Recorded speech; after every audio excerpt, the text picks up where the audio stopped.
Myself Ashish. I have 25 years of experience in IT, currently working in Microsoft.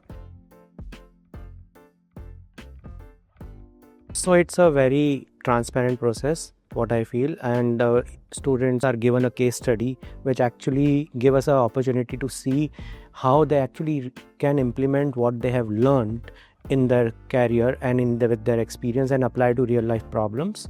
That's create a very unique opportunity for them as well as us to evaluate.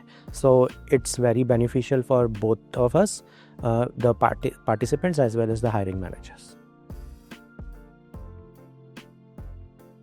Instead of just doing a CV based shortlisting, there is lot of things that have already done for us when we come here. Like the team has already gone through this through the process of shortlisting the candidates for us. Okay, so that filtration is already done, so it's a good use of our time, as well as you know what you are going to see in advance, and you can judge actually and take the candidates to the next level more confidently.